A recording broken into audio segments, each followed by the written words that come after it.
beto bia 50% discount de obeto na china chankwa o 50% discount na omode ma ewo omo new officer o mebie ewo ye shopping mall ni nchen he ye inside wa okwa obon se o hwe Compugana omo office ho na wakọ akoto eniama a uhia bia omo se enko obi fie na enkohwe euro ni bi wa so shawo dem na do ho o se na ka aba besi asem ya ye kan ye so obetimi ato TV papa de about dem enso TV wo hwe lines nkwa na we lines nkwa na we de ni nyina asai omo se bra na beto TV fufuro na fa bo wo dem na enjoy heroes ya ekoso se ope home theaters a okwa obenya bi ewo ho ope fridges anase freezer ankasa so a obenya bi ansa na gas cooker na air conditioners enso okwa Compugana omo new officer ewo shopping mall ha eno so obenya bi ewo honom fra omo ewo 0302 752 020 0302 752 and that's omo WhatsApp number enso 0243143143 na oni Compugana enkodi enkomo na omo emboa omo se echina kro na enipa 50 a omo bedi kan aba no more till so 50% discount no omo se achewachede free enti we wumpe we na opede nyame ya adoma echina make us say na nkwa hyase epe osika e de ato wo na o de ewra honom na oni Compugana fo akwa akodi enkomo ye beto aso Reverend Sia Apai Life yes say enne aware no ye hu bebi a ekeka ko say yenya ne contract marriage and I say for better for worse so they do as part na yentina ho say ne tie bia no yete ho and I yenko no contract marriage yo am say me me kai tie for kakra nza na say me announcement bi me pe obi ene no aye adwuma enti no se wo tie me a na wo pe adwuma aya obi a all 25 years eko 35 years na omoba na me ka kiro mo se omkofo mo Ghana card mara em se nipa bebre ni bi Ghana card na nsem wo ho okwa wo mabiem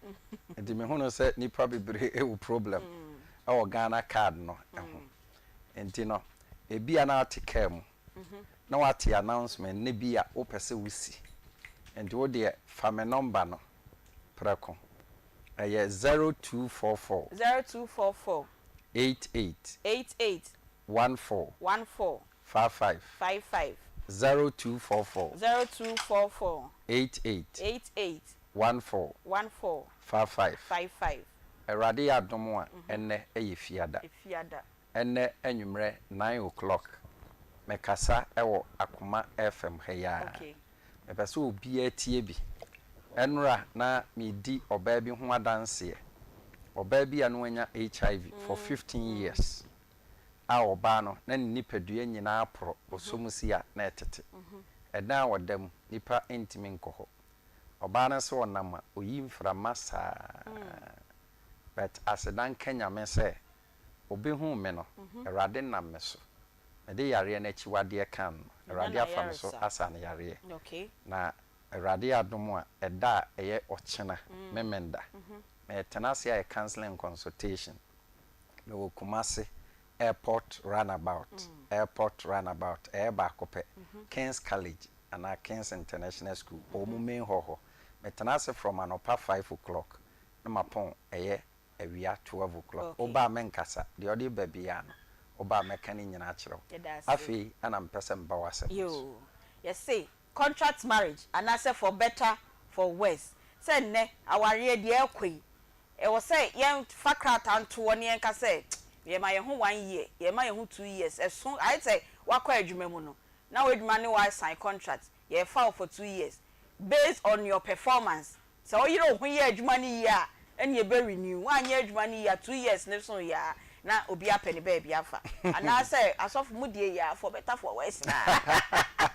era sepam say asemi a odi abai asema emudu na mehwe nipa bebre niam bi a ekoso titru kura ne Kumasi hana me huno se ama aware ankasa no ya afono mema no Kumasi me kam kire wo Kumasi ko no ba bi ate hwere na waduru baabi na ɔde ho asɛm akɔtena ho so atase nti ama mema no bebree se aware ayɛ den afono wo mu eyo musuban but eyo musuban a se eyo musuban so eyo musuban but emani bi nsu ni suban emani bi kura ye west okay so atase but oba bia so oba ma bi ansa na ɔde na akɔtena ho ema dodo no nso na yesa anso omu kura wo fort bebree so na de mpesa meka nyina na se aware de bible mu no ɔse ensese nipa nko ebetena na me Awurade ebere so a meyi wo seso boafo de amaw so entina aware ade a ne kwan eware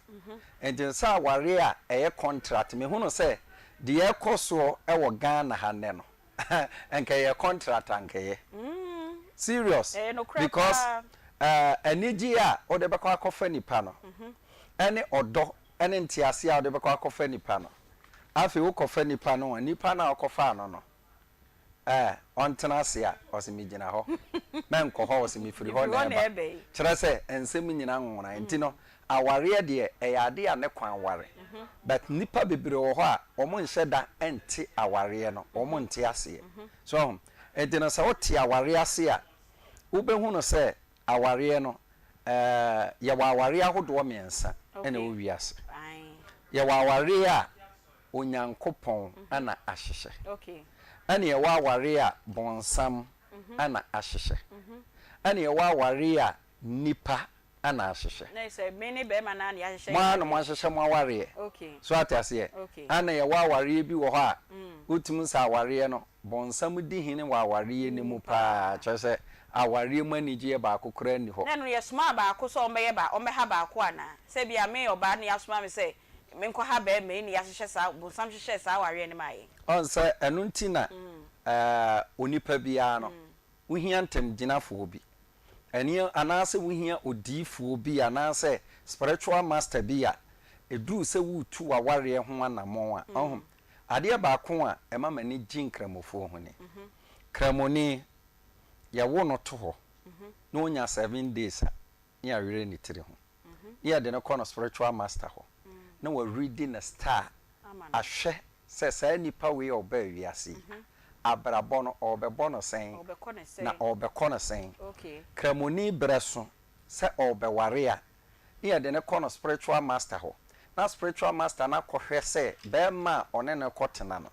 aware no ebetimi agina anasa aware no entimi nyina anasa aware no ebeka kwam kramoni breso so obeye adwuma obekọ no spiritual master ho ya hwa ma na se adwuma okoye no eye na adwuma eno no so atase beto hwe yen Christians na oni pakro no ofa ne baga na woko enti ena sotoro na go so for mo ya counseling 6 months 7 months 3 months 1 year na ta counseling no eno fa our pamba ana me chase say what say e counseling ana what say e bia o be ware a so atase minim kofo bebre wo hokra bi oni nipa na twempena ndi no on pese oni nipa no kra be ba for counseling because so de ne ba ubebusa na say muhia ye no ena sen ni muhia ye no mwada pen so atase oh na bi nso a meka mwatwa spede this na ena etomose ochena etumuro ade echen etomobo echen etomoda tusameu dede wadi osode aha yirawo aha pam chase ya bibie chase mo ankase mo dika ware mo ho dada eti sa ware no emma niji anyeden emmem so eti no me hu no se nyame asem de ye ntontwene ka nyame asem mu pa no hu no oba na opesa oware a for better for worse owuo mu enkwa mu so atiase but niema ekoso wiase ne no me hu no se nipa no bibire fa na se aware ne ye contract ohyiawa na ono otena na oni ye bi osuban bi ompa watwa so na akopɛ ne ba bi atena so nti no ye makwa manyame ebedie mu hene a me hu no se saade na aye boro a etie mu edi enya no ase ye ebetu yo so for ye besen aba ho bi o menko minia ho adwa contract na yempa na say so that do us part na yent na ho me titini oh ye titini yes okay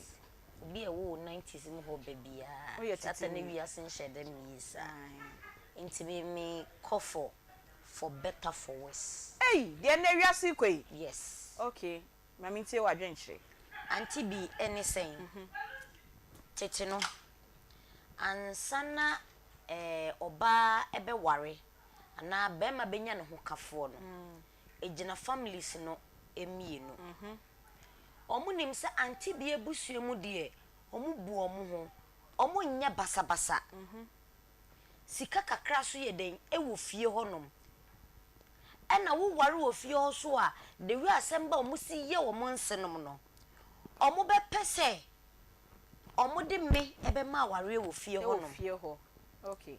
all because so omu nim se bebia me kono ye nkotete me ena me papa nim wo maame onim wo papa edada ayonkofo bi yeden ewo honom enti se me kwa ware wo fie mpo na se me kunu ebedi me bone a odi nani eto ne papa because onim se ni papa adamfo eye me papa ai omuni mo ho enti sa time no na popo tintim ni ade no o ya obadwin ho mienu na enye se me so wa no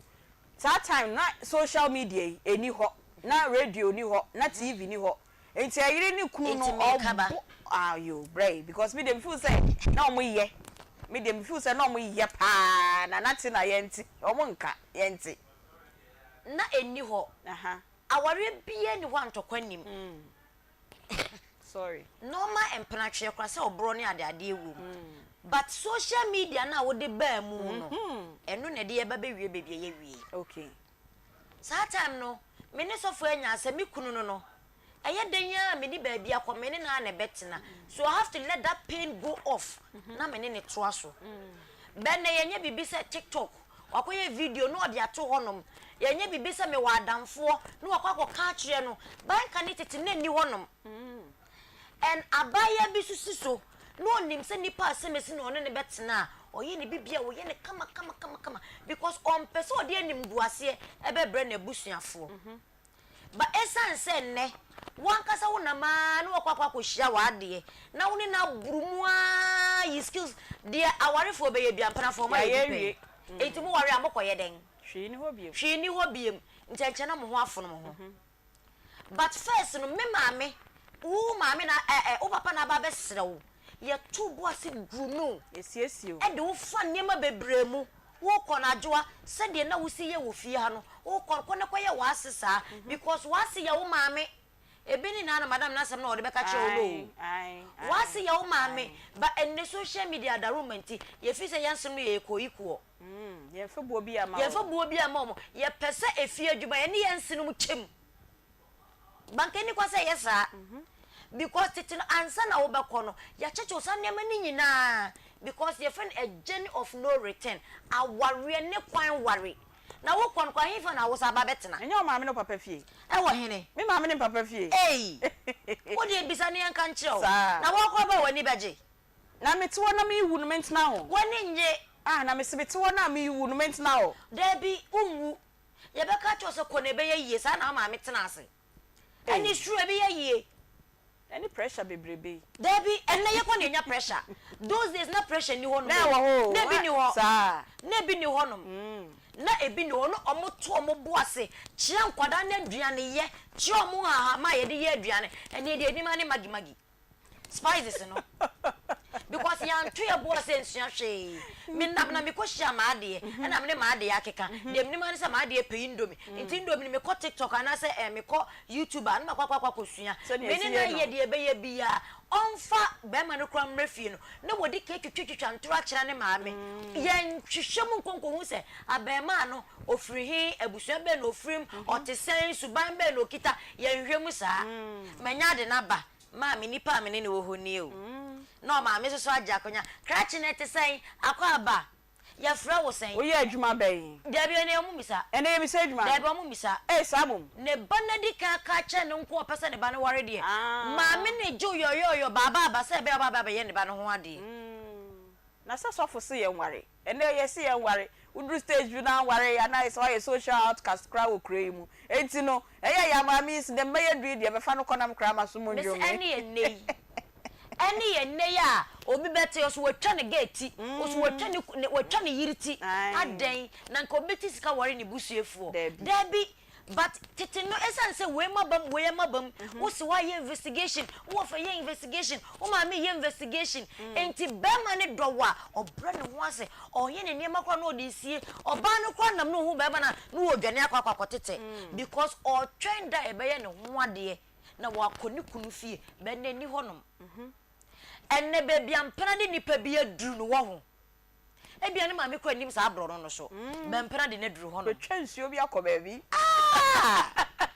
wetwa nsuo bi maka badafu bi ko bi odi edi o se nsuo ne ye twa TV ana nsuo no ba TV so o se nsuo we metwa do wetwa ko be ma hokra Aunty Bea umami obehunu wa hemu no na ebia wanya ode po no wa fe wo nam no odi nsuo di twiroro enei emema bebre ni ma mu sire mami na say ye meka na ha ma wonte ase mi nim say ye so so be ma no ra o na ra woni nko a o Aunty Bea obetime mu atwede di wura ne mpena ase obese ote de twede ai me sa twede se ene ensamo koso enti media tete aware ne de eye the best and the social media nti ene so wo a eye wo de anya wo de na die na abam no first na ni ho ebeto mrem no obe kakra no oba aware na be ma so nware yes ene na Nyankopon asem na o kan no ye be de ne multiply ne ya sha asase so ma be ye betwa so ye ntwa so kura no a obi be hwe obi ba na nya ne ba that topic never ba oh because of say me nam na makwakwo hia ma de ene ma bebre ayo ma dwen say sikate say SCI no e wo say a transmit ko ba bia it shouldn't be that na say sikede Aunty Bea enye sika bia susu ne yedi o sika bi wo ho ma ko di a e de wo haw ne amani hunu de brew banka ye call for odo ene yetiti wo fie ene yede wo kɔ efia de ska kakra wo honom wo kɔ na akɔyere ho a ebeye yie but de bia ye hwɛ sɛ embene na ye nkonkodie eno so ye nyansa ensa enye adwuma na ni kwan sɛ edidi enti meme de ka me nko a ye nkɔso ankɔ ne tete line na eno ye be de ni akɔsa tete wo ne ye be sia ba wo so biom na enche bia ye be kɔ agbozo herbal na ye ni o makɔ akodi nkomo na ansa na ombetena se me sia ba reverend ho bi reverend sia pai life ugidi se nne odo pa se odo me do e na me ware wo no sa odo no e na ye de kwa ware mu ana bibi wo ho a ye hwe nipa no physical appearance bi ni bottom de bi ni dibie bi a owo bi e na ye de ware odo na wo ho a ye de ware on se me hu no se odo na nkasa no enhye da eni ho so atase ene obi be ware obi a ne bia oni pakro na ho ofe bi ne form bi ne sika bi na hunyade bi na dwuma bi a woye ne ka bi a wodam enti no yaka odo na nkasa no enhye da ni ho so atase enti amanipa ne bibire wo ho a omukwa aware mu omu face a lot of problems na mekai maami bi a ne ba kwa aware ne ba no call ye no e wo ho ano ne kunu ne nya akasa na ne ba na ba fie okay e wo ho ano ne kunu nya akasa na ne ba na ba fie nti one day oni ne kunu nya akasa na oba na sesa ne niema nyina na so de ba ne maame ne papa na maame ne so hwe wonim senti ade bia wo ba me menhye da nka bibia nkyero me ne wo papa entokwa yakun asase we so a ye da so ete ho no but won hunu se yijai ye nyai enti wo niema na de enya de beji wo besa de akọ because de ye afamu no wo kra de practice na wo yi sofu na nya ne bebrebe ya ye kunkum nkofo a obetia na afei obaye obi na kan na say better to come back alive than to come back dead enti no enya ne bebrebe ya afei ye be bro no emotional mental ne niam bebre na afei de wo betia no wewu enya ntia kakra mpesa mekana se Bible say ense onyame akoa se oko menim se ote asem na se ya Bible say ense onyame akoa se oko okay so ata se enti onipa bia opentokwa bibrebia no onyame honhom ankasa entinimu okay so na just say nipa no oye agent ema obonsam so edie benti na oba wone nete say ya asem bi na oka na enti ase enya adwuma enya ntokakon but me hunu say efan bi wo honso a emani bi wo ma no ya papa so for ye fancy oda ye nko bi ni abema agbozo herbal na ye ni omo enkonkodi enkomo me ni amema akwa aba meje so na meje so ho ye de ho den papa ye de nyame ase ho ba ye den ara baby ofri ba de ho anya de kra kenye pacha ye mo nkomo ma me ni kan ma atiefo ni ahwefo aha agbozo herbal clinic de obi anim adwuma ye di ni Ghana ha titiw yesa ya de bibiri papa ba yaresa di muntintima ye ya de na senchiri nkamfo ne ho na mometo mire bia ya nka na wa kan ade because unim de otumi ye na nyankopon adum za agbozo herbal clinic no na me so yare ahodo a yesa no on se ye de ne di muntintima pa ye mema ho adwuma no eno ye ni ye pa o mema ho adwuma no e bi te se mema ya de titiw na agbozo herbal clinic enta ye pa on se e bi te se sexual problems no okay particular one na person osisu pima yes say sexual easy Friday sexual weakness premature ejaculation na se for no agbozo eho na ya target ya ye ni ye papa free se be produce emema no ye memma wo problems but ye ntankasa oti ase enye obi enkan hasem enkyere no enti agbozo e back ne aba ma memma no bibiri anase munyina se wo how bi anase any kinds of sexual problems bia na sabi oferi wontumi nkoka obama be kan kyere doctor agbozo na ya solve e de amount say sexual problems no wontumi nkoka kyere wosofo wontumi first of all gan say sabi sofo me nya de wo mpem enti bomba ya ma me da bi eno ne hia doctors for no so ese adwuma no enti ne se wontumi empamo agudi hu modern and the only place ababa no agbozo herbal clinic. We are expert in all kinds of sexual problems, premature ejaculations and how obi won mo asabi oni oba konsini ni mo ontumi hu di sabi mpredu asa ne ho enche says be bredu asa woni oba na egu so sabi foreplay na otumi je no asa ne eno ano no na de ya wum ne sanka wakoba ko no ba na twen sanka be komi no ma nyakopon bo mo special in some way say e be reach in the orgasm no it take some minutes answer no anya ni orgasm it is so nye be ma enough and so strong enough ewo mpemu a de bia wa mfi ya okọ na wa mpeni biom na ade e ma no so pay ya agene say adwuma no beye na wantumi I say wo ye wonye yes it will be to me first dog me yire me ko ne ho kra wo so wo mpeni no be bisa na say minute ahin no say acha e bia 1 minute bi na say 1 minute die 1 minute man I say na just say oba no mpeni sa agbozo herbal clinic sibra hormonal imbalance, poor production of testosterone in the system, a cause of man. Until ba your machine say they be share. What are the possible causes of a problem? No, say bia sebi produce say bia if we did demo and I say testosterone na wo system no mo and I produce enough hormones and I gain and a effect and I say dey na e cause sad no. You who problems na na yama ho adru na treat kama na e feel so. We say share screen so TV no so a. We say numbers na ego. Agbozo herbal clinic dey your branches 3 e wo Ghana hanum. The di kan no e Kumasi hanum. Kumasi wo de chem so main 5 Wood Insurance Junction pay na edi edwuma. Enti se oye be ma na ohwe me na onya de wo mpemu a enye se sebi produce a ope ene se onya de na mum so ohwe na oyare sa ya de na me ka ne bia obe fain e wo number we so Kumasi number na 0553 41 77 52 Kumasi number na 0553 41 77 52 ena o nkran a na ohwe me ba bi biara ye wo nkran kwahyeman ye ben kwahyeman ahemfie no ana se kwahyeman KFC na Accra eno ya 0241 75 02 82 ena oba tema your community 25 Savannah Junction enti ebia na obi wa fie nya da onya shama tema hon mu nyina no mo baba community 25 Savannah Junction agbozo ye ho ho numbers ni 0557 40 26 96 enya no nkwa na yesa erectile dysfunction from the age of 40 years and above ene ani die no eta ha ye papa enti enche ne ayemre na mre no so no se eba emema ye 13 wo ye be ma no ntem eche me bia yes be din se oba be ye mre wo mpem omo ye mre but enche da en show be bre se ye mema ye de no if say ye de ne de e na entini eni moja ena edime furusa na enti se bi bre dia mo na eduma ye pe be si ni trace se ara enti de hia ne se odi wani be kire bia baako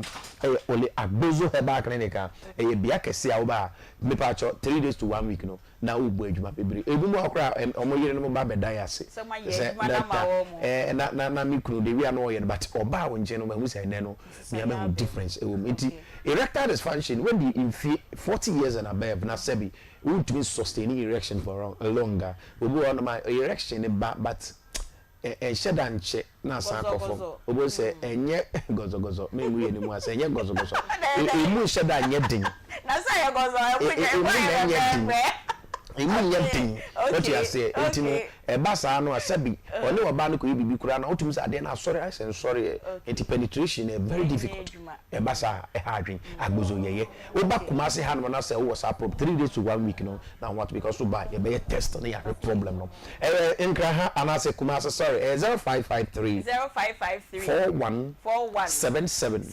52 ye wo dicham so kuma se wo dicham so Old Insurance Junction, Old Insurance Junction penny wo. Ye share you must 7 o'clock MD be and upon 5 p.m. Problems here me can there how na mum fancy because I want ton ya there unya no adru. And nothing ye say bra ya share. E na the enti agbozo he back ka say bra ya share no say ya de no ebi sese. Enti say oba ya share machine e be kire say ya de e ana b na de odi ne den. E ba e na ye treatment kra. Ye de be ma anything ye say bra ya share. When your infections be now when infections they are there cause low libido power na ya na eno we no enko me fa say boys and girls no obi one ma or young but oni atenka what you say e bia when your infections be one treating ye into infections not me affect hormones na e ma wonya atenka woni pedua no what you say into when your infections no obi be ka infections be ye wo gonorrhea ye wo syphilis ye wo chlamydia ni nyina ye ahodo bebre ye UTI STI edoso into buy a share and I say any kind of infections and I say my main example we say then the mama who say me infection A B and I say be on man be mama ka pe na asatiko and I say be on mo say ojunso na esufita bi I say yellowish bi na efisha bi obema and I say wase oba no na eba na to me bi na e de pampan kakra eba otumso ojunso na pampa and I say be makro so ojunso na eti pampan ti bi dem ni nyina ye infections what you say and gonorrhea na ye that is where the term a we say ya na obema no ya ojunso na otipes and no benya signs and symptoms no by UTI na times and should that amount signs and symptoms be bring into by ye testing who the infections cross na ye treatment na why dey ho ato so only infections na say be only oba bibi dey ye papa because of hormones na very active ni na ya jima it agbozo ba ye beboa o won kan e na wo hwe me uti mo already no so wo akra wo hwe me 0241 75 02 82 akra number no na kumasi ha 0553 0553 41 77 52 0553 41 77 52 tema 0557 40 26 96 yen to be anka yade na no nche say yensa e bia na awo ho nsem nyina na agbozo heba clinic ye hwe Bible one ma be ma ni hia na nsu na sasan ni nyina yade e ha adwen na de be ya meka se obi beka se de praye aprameyem na se bi mpredua se ye furu ye mie so ne de praye apram entisa awo na ntumi ama yade eka ho ena ma me nka ne sei na emema ne ntie me yi e be ma bi won ma wo ne ma no aka ne yiri nkwa ti ko so won ko no na enwo na me bese wo ti ase scientifically kra no oba enwo bema ena enwo okay it say I want to me ma 60 to 70% they are na bema so It's bear man, so a banner about so count on your day. Because una will produce. So the producer and the receiver, there's a huge difference. Will be a orgy at the end of our woman. What you say? Wow, would they ban? Would they know here, papa? Or ban the old bar on our orgy. No, they were so mamma. It is a old enemy strong enough. What you say? I want to be ma, Munamun to Anamonamura, Abuzu, Heba clinic. Yeah, a bit is a general body weakness. Okay. I was saying, in Tina, a dini pedriano, a mamuja dear for Sani Koba. Now, Obi, I would a week generally, a be an hour post, Tinin Yamanino. Sani Maninano, HB Mawembre Wompem. Obaguzo, Yabebo, a be an high blood pressure near the Adina, a hour. Dina causes sexual problems. High blood sugar, a causes, yes, a causes sexual problems. Obaguzo, a baglanica, the better treatment, Ediama. About your 5 members, no? Na any oyade and come na yade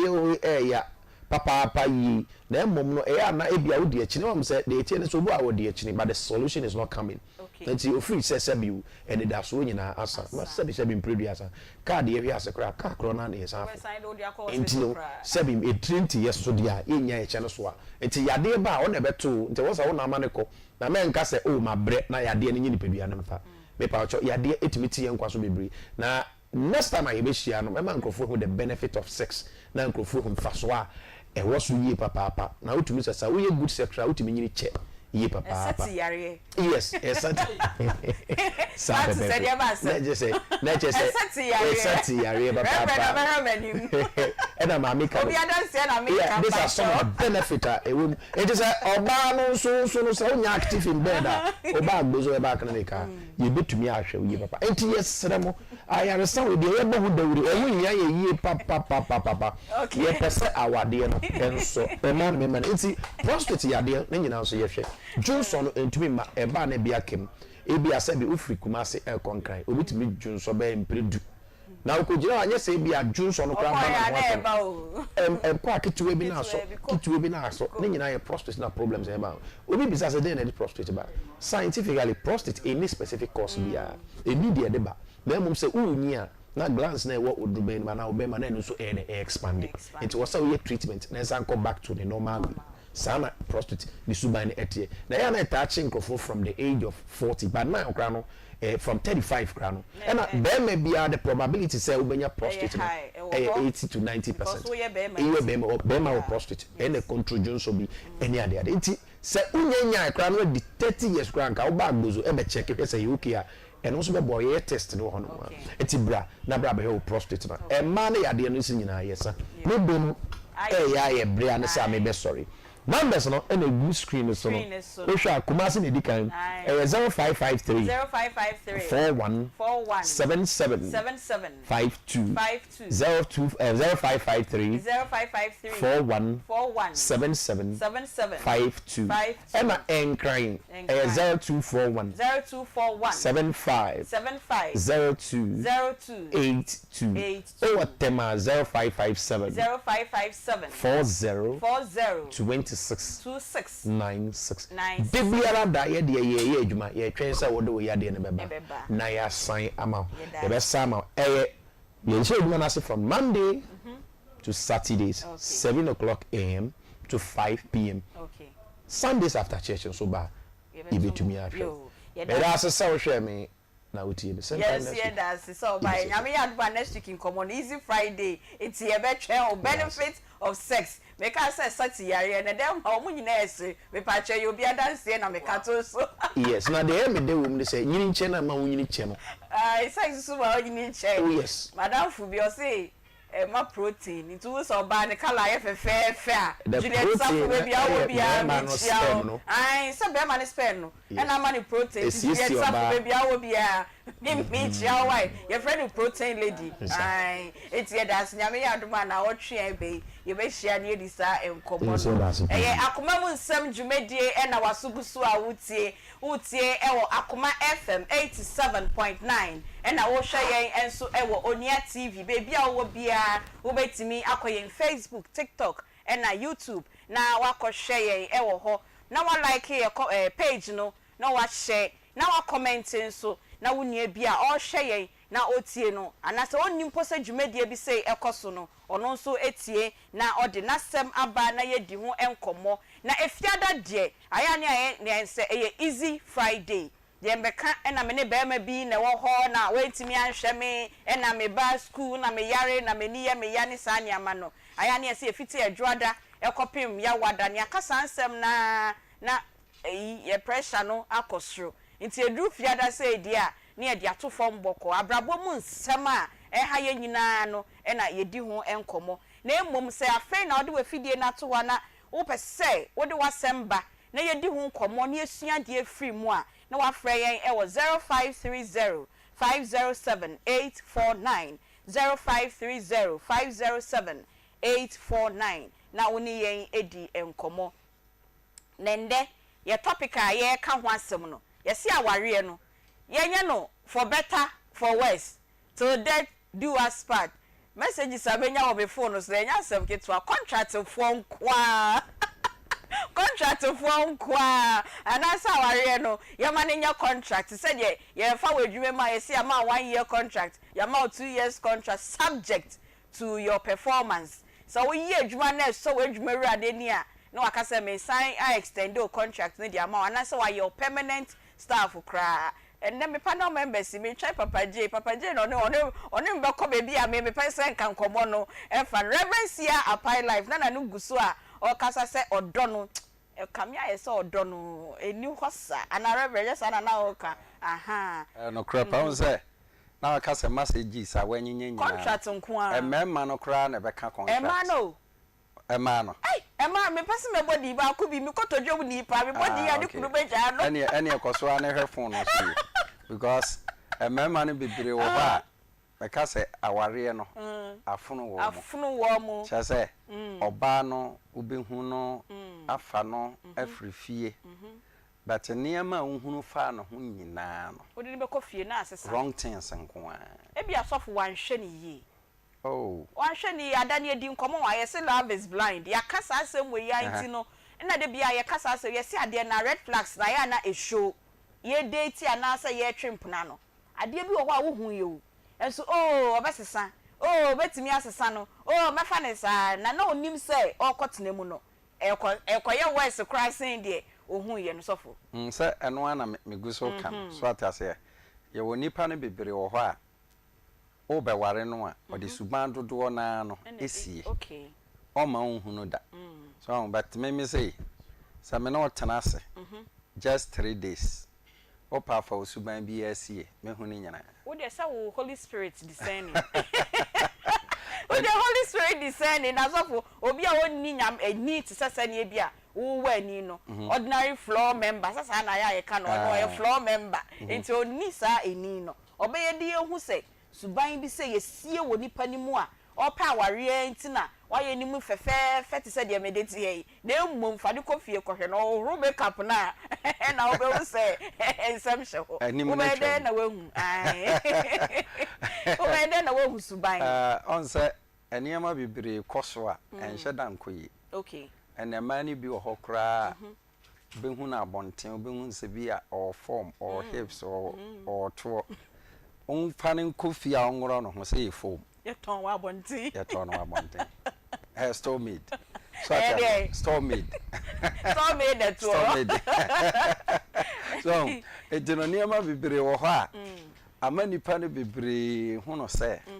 eniama ni bi nhye danye den entwai so ana emani bi wo ho a uhunu a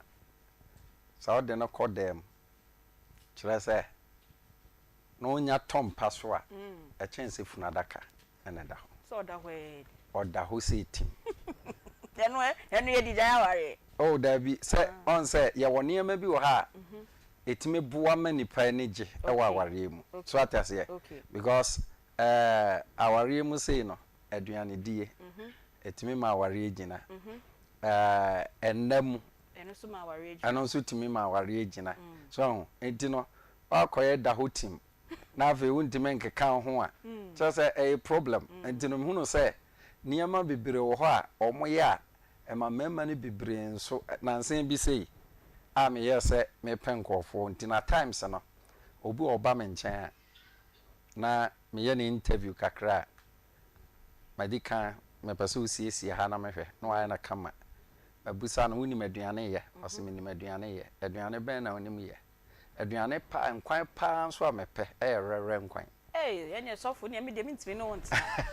aduane pa kro ba me busa se woni rere ye ose an but me man start with rere okay me busa se aduane ben pa na wo ye a wa ankasa ye wode me ma guess me enu bi e bai ba ko di kan bai aduane a ono ankasa kototo ho ne emo a owie wo ye no na test aduane just any taste second person so buy ono so the same thing say enne no omo ntene omo ho ensua de yi ye ma me mo no nkyire yen that wona wo misa no ada bi na reverend media me nyini but me nyini sa me tete no me ni misa na ka wo ma me no wo ya ade a obefrew sebra na beye be nei ennei aye kase pa reverend tu beje di say wo ma me no ye wo ye hoda je kra ye ma me no wo ba befre ye say brana beye aduane da bi na oba no na daade nyina ye na phone ne kura no obetuma tena phone so from anopa akosi enwumere obi tena phone so saa bi onam nyina ohwe na phone so saa bi ma na akoshe gatem so atiase chese nipa ne bebere o ha obakase ne life mu no onyu so phone no kura da so one be ma ne tie be ma no akọ adwuma aba uwo fie instead se be ma no be wo benya time amma no be ma na ba no still awda so wo phone so na wari we de ekono contract aseye ntinka contract na ye oh just enye sa na bible kan but subane ne ya ekoso no amma me hu no se enokra akoso ankeye nke no koso ankeye yo yenko binia adwa pegio adwa na me bisa se enne ma ye kwei ana me makra ye wari odo ene ye de wari ana se be hwe bra yi na ho ofe se nya nanim si efe enne ma de bi krat me de obi shu keke hye no kra no wo de do no ne belt awabo o de do no ne sin egu nenum se o de do no aha but na nye odo se odo aye nyina ye nim se ye do obi no e na omode aware nti e no sa no emfa o haw eni amane bi emma ewo aware na nka ye nko no contract na che se messages na eba ne de contract for no mo pe contract marriage ne pa Aunty Bea me da se ene de yeska o yeska ai ene de yeska odo ni ho there be seminam na me so body a eye hardly so be hu so be pakene car obefre me sir in as much say me wo for me hu ye fe omfre wo body na eso me no onim say me ye burden me oware me a me ba be ye burden amano enti no mato mu rewrafo no ye fa say rewrafo eno ye de ahia omo tonton ne amano ansa na be me be fa rewrani no no hu se rewrani no ne de ne nya mia rewra na mo e bia wo food joint bi okay e bia adekọ na wo ton no ekoso ma ye to ansa na obaba be sene pe de be na ye sika sa so na obi pia truck utimu so nya abaye ya wo pe owura bank ho no wo hu teller wo ho na ni gye no ho owe sika ya wo de be ya amoamoa wo sene pa wo mpene aha me kra me mpene se chance bia ne ni mu aso yo enti hwa wo chance no enko fa bro chance fa enko katalo mi no de duane so eni bebia ne ye baba be wi hwa ho na hwa o plate ya be enti ne ye sika okay enne wo ni sika wo kasa oba ho kra wonte ukunu ni sika be oba ni mu ni kunu no okay na momo bu ni kunu na damfo because on wo sika on wo sika ni kunu na damfo ba fia de we obesi ada fom ni na din komo ana wo 7 na de we obesi aye ohu ni bedwoma de we obesi atuatale na hage no ni kunu wonye ni bi da hage ni da debi good morning kwa bo ni kunu wo fie all because say be ma no woni bi yesi be ma woni sika wutitse dwanti wo yiri kwa wo esisu kwa wo yiri mu eno no oni ni kunu nyase me de obesi ato ne ho ni de be obesi achiche mama obi ate no enkatete ni so de nanka maami bitimi si aboso ye ne na ase ho de kakra bi de ma ne ba emo mo tena se bompa ye se ebi be ye yie ben nay no because of sikanti say oba de ne 10 pesos sha aware mu a ada asem beba no me donya me sense de 100 million share mu obeka enimu dede obesi aye ne de obesi akasa ma ne hu de ko hu tintiri nyina na say ye de ye ma ne de be ma no ye koboa be ma no wehu na nyese me na me baba be hwo entimi de me 10 na ye ahye ma fama de ma de na wo koboa ne sesen sikadua ne sihin na mema ne kotete na ye ma ne de ye hunu kwa kotete o mo me head of the family no udebu ntimi nkan sa yes mema na ye tire nti so far me enjoy ye tire wo bible mu then na ya se tire mu de bema ye tire all right but wo sa oboa no okay ba bema ni sika wo ba mu no okasa che na ni ha saba sebi otimi ya kwa mane makura hu se ya ma me kura de wo mu ye papa ntubo na nkura ne so afa intend no we don't go for love, you go for money so meaning so baby wo hokra te say ye di nkomo first now kind or the one ne ma me edi nkomo nti ma me fo na nkasa bi no so hya wo mo ma no say ko be bia ade wo ene ne mema ne bi nso so ye me de se papa ji abet na ono so mema no so ese ye power pa ene oba no undru standard bia mema bi kra Aunty Bea say anya man kwa ne kofo sika o a topic question general e mema nyina so kofo sika e wona na mpesa o no e mema nyina kofo sika ntam ka say bema bi wuso bode nam honom na wo ho ofese den ya omfrew opedo obekọ banga wo she suit ana obekọ baby wo ye teacher ni o ye nurse ni tina na esofo munya aware all because of say opede obaboa no na ne sika no otimia bia hwe side chicks no yes otimi do boyfriend do fie na ma me edi nani atofo ma hwe ne na ase sure o sha abochi ana so o sha slippers ana say o sha designer Gucci empabwe designer Gucci empabwe bi ye be san aba ho papa J ye be san aba ho minia aware no yanya no for better for worse so that do us part and I say contract marriage 2 years me put them say 1 year di aya na isa ye ma 2 years yanya no contract ana yes aware so ye behind say behind dine o time no start wearing you ye behind who say say you work no bible na nka ne sa okay o say for better for worse papa mo boni mo ewia mo isu mo ni nyina e ka ho bi but say na wi asesi akwakoye ri ntino e na ama na basa no senka odo ho dia I don't think senka aware or say a contract okay so odo ho ase ka se de ho be compare foreign world na e de aban Africa de enu embo because ho no circumstances bi na e de eba but ye de no e different from omo de no se ne pegi ka no so odo a just say yen na mafo ya ba no yenya abotire enware e bi the pressure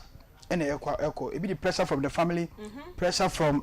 society and odiko obi hwe ni age a wadu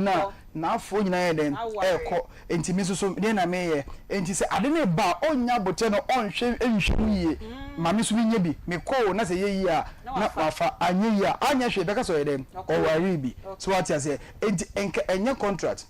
at the finish aware your quantity a nipa wokoma fashion team say kona okono utu kwan accident betimi asi wo kwan car ne betimi asɛ wo kwan besa accident ni si car sɛ wo kwan mu a obeye den so what you say yes so car sɛ also hwe siesie car no but sa boten yenya okay enu na yenya because eno obi ni be ma sese na dwan sɛ be ma dey my mistake because okono all the expectations so the expectation ekwa aware mu a u faili expectation there was say wo ho Aunty Bea na me kwone saa some me kwone saa there should be some form of expectation nipa na wo hia no wo bo wadwene po na wo de ko hia nipa no wo de wadwene na eko ai say be dey adwene bi ko yes say wo adwene na wo de ko wadwene say be me ya me kwa kofa di de in the next say no say me tibi kwa abrochi ai but ehihye nso so e bia na nya saa ne te nya saa nyame ahihye no yo e akwanto na mutu so what you say ye ko tamale na ye ko no menu na eko ye ni ye wo kwam would why expected say or say me do tamale or say me drew but what you said car time bet me ajo what you say positive mindset na yes dey but what you answer or say me do tamale it is BBC wo kwan no pe why disappointed but e car ware no hu bi eno na ama se niam be bia se ware bo bitimi no ware se ye kama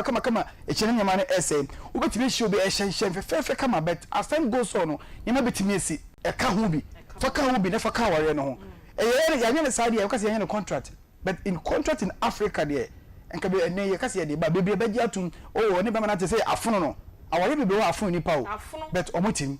na say ni anko mo nya contract na no on pay the baby in Africa dem mo is my contract na contract na so na yesi esua abrofo bibia ye pese ye yes abrofo omo ho ye neat omo kwan ye omo bibia ye ye pese esua wo mo na den na aware no mo ye contract 2 years no obi ate ne baby na dey yesi ma ye esua wo bibini adwe ni broni adwe nyepe say denti de broni betimi ye no bibini ntimi nya aye nyina adwe ni bi wo ye hu but adwen na omo timi ye na ye ntimi nya it tells you say bibini adwe ni different from say ye kase ye no contract si ya na na se bibi happens si ya na ba ko ebe bra chen ba ko bi do ye be che ne pe on na mi che emempo na ye wo he be ma betimi na oba atram oba ntimi nya hwe emmo be ma no ase be ma ntimi nya hwe emmo oba no but ye ba say bibi sisi ya o se ye chem oba nya ne be ma nya ne me ba say no me na me sika ye oba say no me so na me de ye into obi e pen ne de so what you say but in Africa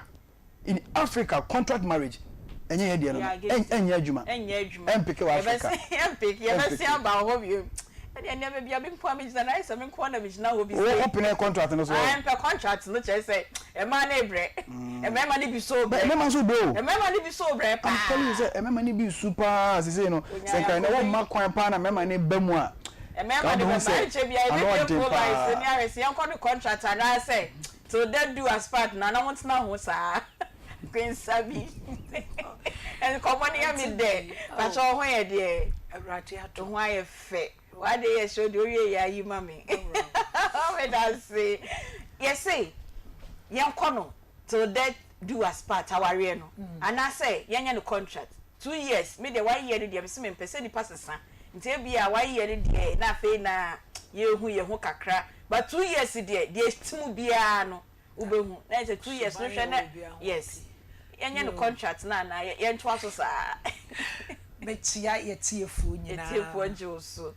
ebra ye adesua kese pa na ne yesua no te mese ye tie bia wo bia ya so famayen ne sua bibi Aunty Bea sa ware ni pa ne hye ya ka meka say ne sa adwene asesa se ye nko contract de ye ni so okay na yen kan hwe nwuru bibi say aware nye ne de baaye ti wo ye ho adwuma so ahwe yi fi sa aware ewura ote ho hwe so wo se wo nkwannem wadidie me kome ba omo ho ban a edie ne sesa free hu say aware na wode amma wo no sampa se wonim se wura bi na de ma wo a ehu asudie ba wo se wo de koma no okay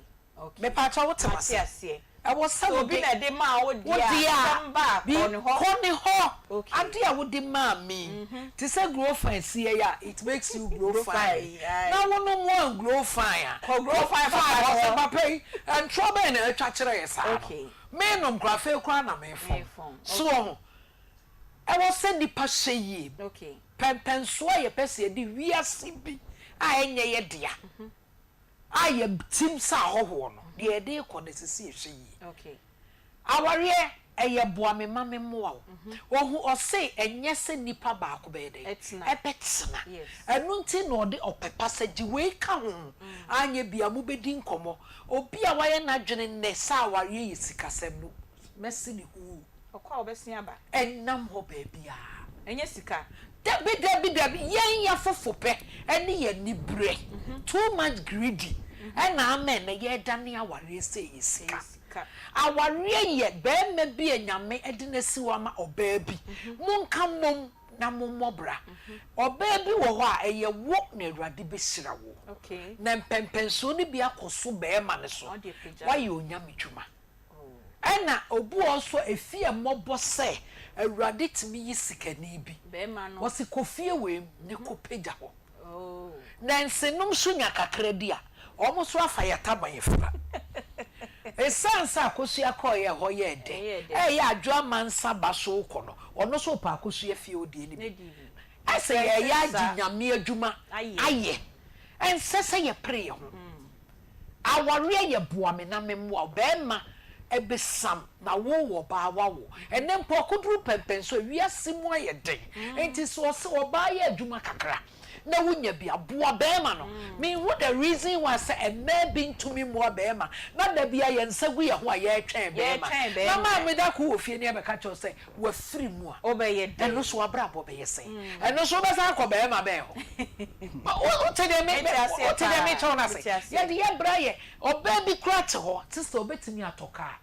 wabu sika no enso da wa ye na de say sama ware na bema mbum ata he ne dan ukomu a wonsiesie ma me ka se mi ncho me isi so a me se me pese me high dan na mo TV etikopo ni bibi me pese me se TV etikopo na me se me papa so di nkomo pa na me se da mpeda me se sami TV na so me sure bia benyi bi be se wo ka de be se ye premier you no wa to flat screen papa se to benyi no be so flat screen nti on pe no onye benyi e no tu me for this side aka me de etikopo ni be si dem ho no mo sa because me try be mama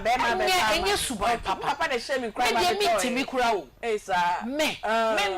bobia no me pe me ho pa okay enti se me pe center table yi na msika so me duru ho abeto abo okay me mfa ho ne de be me ye mama me kwa times wo chemade a metimi de kosi wo say na me refi ma hye me ho ache wo de bi ka ho a eye bonus meda wase but en se chiri twan se bibia wo yesa wo namfofo wo nuamo be kwa agyaw because bia na omo ye smart se omo bo abrabro ne ma wo mo na wo so to ho twa papa akwasi bia papa akwasi dwetiri kura no ya to wadamfo bi mpa bo ade ma wo mum ni dibiem en sanyi na anyepe ade na wo kohwe de papa je ene na yire ye ade na wa wo mo enko wanim ebi kwa nsire anyame de ama no esu chen aware na wodi wani na nsan aware kase bi ko so wiase mu hanyina me aminua ene egu enti senka obi bi wom ana agui na ya miamsi amede metwea na nti eno no sa na ya na ye kono for den ye sika na ende de wiase na ye na we sika obi so pay sika de sika hono no sika me ho sika ni a ye di gold ne niam sese no ekosie no pen so bi duru ye na ye se open ho nti ade bibia bi ka no ye kotu funu no nam ne rings gold ne niam e won ho no e wo ho no wa ye kase no ayi se no dawo ye niam nyina na nso nye ni nyina na eye ba kamia ye se yen ya badanse no ye kire ye mpanyimfo ne se aware de giska ne ye de sa na obi ba be ma no akwa giska duro wo ba be tata ne sa afi ne wonya minsi bia se okofrɛ mu na so wo ya sacrifice afi no ofiefu ani abre wo so na akofa ba yo ba wo tsena wa de mu na kakra nyame no osira aware sister ewo ni nsira so wo to wo bo ware na pagya wani hwe papa osira mo pa na nipa eya ye pentam dodo enye society na ema pressure wo ko hwa ye den mame ho na asem no wo no I was say ye ni free near me ekoso ho wo ho so bi na to bi afine wo ho nso a what I say me wo bi betimi ahwame a just my yes akwensa bi what is akwensa bi say o ti sha ase be free me sua de pam etwa be mkura kapre betimi hu no gare bebre sem de atua na mefu aye ma me pintin bi abda wo ho me abehu mi sem ba me yo bi a pintin bi ada me ye ma me betimi tokoko atoto no ma di amen ye ba fa ya betai hu de wo se bi ete musika to kwotodwe padua na awiwie na me kura me de koto bibia na wa bi sasa okay this yes saya brabo na ye ma ye ho so ye ho ebi kura de owo no eye wo bi fese anso ani brenti wani kura hwe de ye hyewo na wani Aunty Bea saa se de ne ka bai fatani wo se kira nkwa manhye bia me woni ba bia Aunty Bea firi woni do owo no waka ye hunu Aunty Bea ya na me se obi kasa me chen wada na se okay ebi a wotu awia wontimi ntu awia wo de ne ya na dwo obi tira wo class na me enyo class na pampa on nim ne ho no se nya wo class na nse obi do obi achi manini mia na no wo ka kire me wo sister bi daka bi me di na chi ti se nua se ma me boa me wonim se wo na enti wode ne koye na yes only the toilet for 6 months wo de nya ne bia na akọ wo tete adi ai wode da ne ka mu any brenti afia do call you say why sabodam for ne nam ho because wa better true enti wa brabo nye peda enti misre wiase ya to ye bo wonya wukuna me kwa de mfesa mu mienu mo koba na obi nka mo di agoro ye ma ya ware nsum ye bo na ye nyai asomasi wa na ye do nya sika ni na ye den enye social media yi queen messing about social media no influence ene emebru ni pa influence ene emebru ni pa Dr. Mensa Herbal enche bia ye be call mo ho na ye ne omakwa akodi enkomo na ansa na ye be call no papa je mi bisa say social media yi abedom ya na say abese yi o say social media no say na wo kan me on social media na me ye adwuma okay social media na me ye adwuma enya misika de ye me bibia me bia ye bu bi use it wisely what you say e bi mo so ye ne say ne omope no I say TikTok here abai YouTube abai ni Facebook na aba no people are posting videos and more earning money every month e bi use e de e ton omo niama e bo omo obi so de ne say ono so de say on the body e ba be gina so abai show the part of the body e de nya member as customers what you say yes there's this girl I'm hunu na say I'm hunu minimum pa minimum so otesa na say mu ote Facebook na oye no style bi she na ono so yes I dey because onu say nkofo ye bi o e ne fe e na oye bi the so-called celebrities are only yeni bebe ne nam Aunty Bea yeni bebe ne nam life from living with you is different from living on social media ye beba ho ye fan so social media no egu aware ama no bi ase enya no contract Dr. Mensa aware enya no contract and I say for better for I don't know me SDA for new beats me who SDA for entity enya no for better for worse need to then do as part and I say contract ka krebi ansana yako Dr. Mensa say me dia aware no otobrosi yenye ne fiedie efiedie ne de hin no efiedie ne sa busua ne mienu ahia na yaje oba ne triade be ma no papa oba no papa oba no mame omotimi yaje be ma ne triade okay oba ni triade enu anu no anu ni aware na me komo na ya sign papers 2 years to say okopa adwuma 2 years me kwa na nko year 2 years me sign na met na fi odo menye bida enye men ko menye bida sawe hu for better for worse na menye bida na yati enye ni nyina na akwa aye ma okay ebi wa obekọ enye okay to be any day obende na ekoba sa enye na just any obi kan aye roaming to roaming yeah that's Dr. Mensa ma cho hoboko de de ya mi anse e hoboko now yo yan chiati for enfamra onu adwumade eso mi be mu say ya na mani age papa anse kwan ya mafa so amode monoma no hye no aye ye say ya benkwan o sa benkwan de bibia bi wom intropo wom because so wom momoi wom kako wom apofi wom bibia bi wom aha enu achi obi free UK okay na obusa mo ho asem oh ye dana se obusa mo ho asem nse no wo hwe kra because yeah no wo eni nipa krompa cho aya koso ahwe ye ne ka che nkofo no maka ne say omo hwe ye sia bibia bi wom ye dana se pa okay ya o si come asem no ebefa but nyame na am sa nyame ne ye bu afo so abase bia na mu sore ye dware mu sesaduru and they may be sorry ma we papa say ade bi wa obi nim ya oye addicted okay me can say sorry to say oye beyi wo oh I no crazy wonim ye we to say Dr. Mensa enura wonim no se say Dr. Mensa nim nuro no amana koda no beyi wo nurom because onim ade bi onim ye bia hwe odo emi ti wonim no oka chem se mento nwum sabra meti wanim enkosi ne nansa na wotwe so a meto singaton enum bia meto I see meto me ball live band bia oh me go live band me bo okay na ma tunum na ma now metimi aka se me ye beyi onu enum meti ase pa onsu dwumadi a otimu no konsu na otienu no metimi aka se se a wo ye beyi konsu ne erade ne ye bu afo ewiase bibia wonimi ya menua be ma yitiwe since wa ye beyi o kasa nu ani nti kasa bia wo de bekọ akoto nanim bia no onimanu yie pepepe obetimi yi ni yie ama o eni ti na onyame ahyehyɛ dwumadie ne de ama obia ne de okay on say ye maame kasa no oguru a maame betimi akasa be efie du nyansa so nkoa yes on say no ye actress or ye actress eti kasa pa de nyansa betwa me nua be ma de hye so obe kasa but you see maame kasa o de nyum bi betu maame ani ma ebe ye obia ne de nyame de ama sana nyame ayi no wo sana nyame ayi amen nti ade bia no se o ye ma wonim ye mo a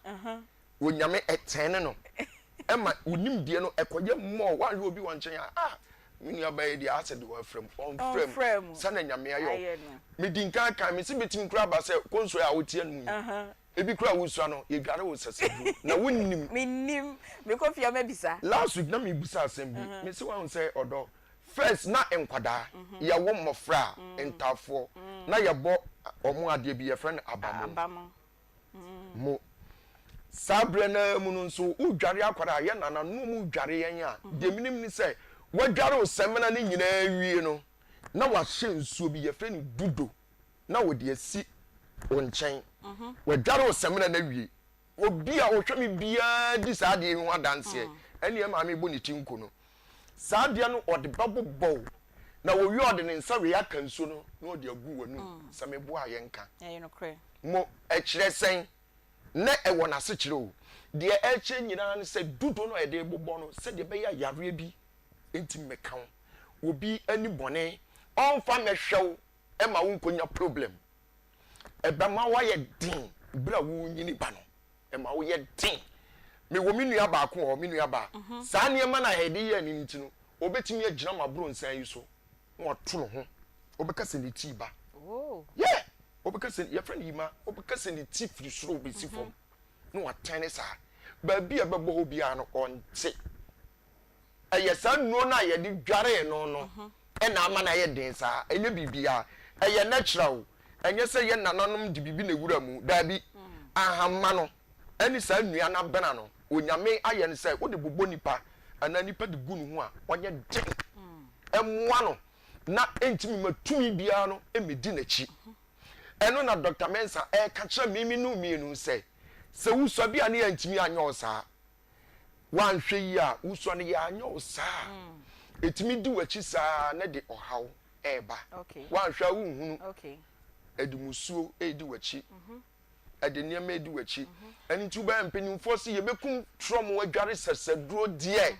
ja trom no na wonfa ne musuo nko sasa ya ade bia edi nipa achi a emani hunu na braba a obo no emani hunu so yanyi ntum sa se besi ne nipa bi nyanyi ntum se abibiduro eye adwuma ana hamma onyame na ahira so eye adwuma ebe me nwanwa kakra sa enua no ye wodua bi wo amenua ba he body ahan obi a nafu ahye nafu aye kese body ahan oboto ne kakra me kan boto aso onim ode to kuja ho ode kika kakra na de no magu body ahan ban na de atare ni pene furu sei na wa chichire eni nansa ubebie so no nafu na atwetwe yare bi ewom bia no esi free ho jese de onim sa nim de we ne betimi aka we ya kyew de onim no obeje ho akini eye sanete natural san nyame ye no eno na Dr. Mensa chance said da bi se bia wo swa ya ntimi anya wo sa sasaduro yi bia edi wachi ehunehuna wa ware sem timi ye basa wadwuma sem ekwachew wakwantuo uni favor ukọ no asaba bibia wo toni bia ma me ka cho wo toni a ye nto da obe ware emema edu besa ba fie obe ware ema duo no ni nyina wo be jai sika beton sem ebe hye adentia ahan ya na nka ese de bo ho ban no ya amfa ma ho ban sa Dr. Mensa so eno ene yare ne sasaduro eye sasa aduru enti eno na yare ne sasaduro what you say eno na yare no sasa aduru ene yare ne sasaduro enti wo a wo ntia se na wo pe ehunu mu no sasa aduru no ene yare ne sasa duru wo bana bedware a na ama ekwan mu ada ho amaw na menua ba bibia no ewo na chiwade bibia ona kade sasaduru a ye ka no sa udware a one oba oye bema no oba enya nhyiamdie oye bema nso a one oye oba nso a one bema enya nhyiamdie sabi oba wabu ne nsa memfa wo nsa enka sesedru menchi odua bi odi aba eye dua ne ho odin se oba ofa afuro ana oba tore ba na ode ne nsa kasa adua na eye se eba na watore no ogunu etimi sei sana nyame aye no enye duro ne edi akowudum nyame aye ne sa na ekira no na ho odin no tumi ekuta no ye wonua bebre tumi wom na wanya nipa onim pa na meka cho na setie no ebeye den Dr. Mensa se menka cho menu se bra ne bedware sasa aduru eno ne yato ne din se sasa duru wona woto na ye nto wakwantu sem aye basa wonsi kasem ton sem ana ahye oye adwuma bi a wopa ye nkofa oboase goldmans emesi nanim meka cho obeboka onu a obebusa se na sika no wo he abrantie bi a watu kwa wako Germany waba wako Israel waba wako UK waba enkuro ni nyina wakyiri so no aba na obi busa nse akwasi na adan na wonko a wako akonto bibribe no asab osi akwasi when and like your friend akwasi na when abrantie no mesaw Dr. Mensa so mentro me enfra akwasi na when da be dware saseduro okay na wakontuo na wutue ba ko pe no emfa emaw okay na nsen ya doctor oko UK okay last week na doctor UK oko 3 days e UK en wasan bae okay o yes a ekwamu da ho ma me nka yare we de bia me chance me se man ka me nko yare a ye friend halitosis obi a wanu yinka yare no emfa ho ne se de wotie emfa ho no oba to murusi a wo ye obema se de wositie ogunu ebe gu ani mu ase no kra obi wa no ani edwane eni asem no wo se me banka me bia manu ya de obeka na wadaru ma me ba yisi ye pin kwa chire kakra sa wo ho na se wanu mu yinka me so aya ahwe na dwodidi yiye okay ko sua bebrebe na wo wie no aya ateso enam mono na wudie no tisum mame na emwa wo eno na didi mu a edi sabio sa anu kankan yare no ebe nipa so me se wa so anu mu yinka bra Dr. Mensa ya so eni emfa duru ma wo obenu maduru isa na otwemienu na me shobo ana me na oto nchia se nansa so pepepe ontia nu kankan no biemu da nansa so otia nu kankan duru fa sika no bra na yemfa duru no fa duru no bra yemfa usika ma wo ni nyina ye Dr. Mensa ya so ye wonu so a wonde hye ana won ma anum nu bone me so unim tu ana ye de gina atwe no ano Dr. Mensa se men kan cho se won se enne no me ko so minu aba social media said the name you make and obo ni etwetwa obi obi onu ani fi a wasie onu atimi tutu petrol egu fie no what me hyi fie no onu ani ko nanse na me hwe ba ko ka wonu atim na wasi from nu tutu petrol nu aheka me sewa se wo de hye bi num no bone a me sem o my Ghana yen hwe na yemra Dr. Mensa so ani emfa drum kan okay yewo enu awodo bebre de opa wo de ne bema esua de ne bema enkwamwa no ontimi nwo oba bi wa bema wo nsuo egunu mu a na nsuo no entimi penetrate enkwa na wodie num na asaba Dr. Mensa so ye wenum nyina na anwanwasem ne se ye delivery okay delivery ne ase ne sen ba bi a wo bia ye de aduro bebrel ti se na me ka se onua efem a na me nuanum bi hwe UK na me kan me so wo UK ye betimi apase aduro no na ya sende ne de abrel kama me so ye nuo ni na ye delivery ba bi a wo bia eno anso obefre ye okay kumase a ye wo kotwi Guinness depot Guinness depot ene wo kumase kotwi ene Kofi Job Adaroma oye kwan no nti ye tu ye soundboard kese no ato ho na so de ba bia wo bia wo fro ka wo so bi si kotwi Guinness depot okay enkran so ye wo Medina Zongo Junction na Dr. Mensa ya so ye kese no wo ya papa ye bibia honorable Kennedy a Japan akompre ko na bro nsa kese na se o se Dr. Mensa wonim die ene wo nipa wo yenti abronsan ya sinyina me dia ma me so bra na begia yare se free Dr. Mensa enchen na won so na impomuden na fa tro man mu nitimi didi na men na dachi Kristo ba won so watimi obi pa cho mo na Dr. Mensa ye number ni ɛyɛ 0244 0244 92 92 12 12 69 69 0244 0244 12 92 92 12 12 69 69 where your WhatsApp line 0244 0244 92 92 12 12 69 69 yes I was 027 027 11 11 73 73 551 551 027 027 11 11 73 73 551 551 Samsung 0532 0532 92 92 80 80 95 95 number sin nyina ye Dr. Mensa ya so number wo de phrase si e yankopon ya adoma e kira no pa onyame Dr. Mensa e chance e okotwi Guinness Depot me so mentro ma yare enku so wanya adage ansa ho yare obenya adage awu God bless no one cares yeah that's say Dr. Mensa Herbal for now to say ye ni omo edi nkomo no enne ye nkomo aye edi ne ye say aware no ye nye no till death do us part I said this owo e na betiti ye ntem ana de awiase kwei ye nye ne contract marriage 1 year 2 years then the aware no ye say ha na ye de so ye usuban na anya me fe wakoma bona anya me de wedua ni di anya me de ompa so nkoma anya me de wanhwe me ma yie nti aware 2 years ne e de aso ho a ebi mo say yanko no contract ebi mo say yengina ho sa to that do as part no ye papa J e bewie na yo pacho ye ba say ye nyi we fidie na emfia no Mido, now then I want to why stay for Sano.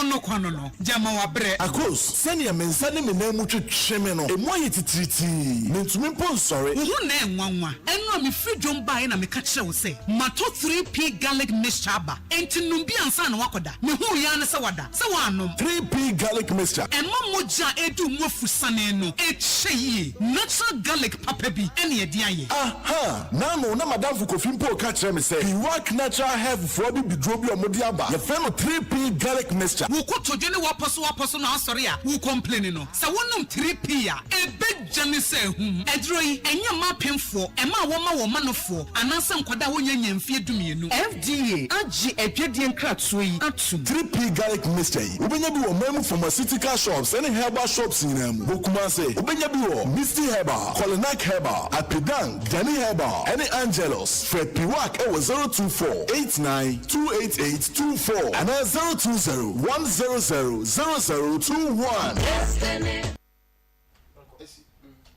Yo, yakodwa so ekofa ya boafo ye se omo e na boa yen e ma de bia yetimi betena dwom na ye de dwumadie e de ebramu nti ye kwa ye hyem ayama munyim afidie no emfiri hanom muntie na monto omade na omoton ni bi na da ne da ometimi aboy papa je ye ne wo ewie ye si social media no abeboa ama relationships any aware ekoso anase essay.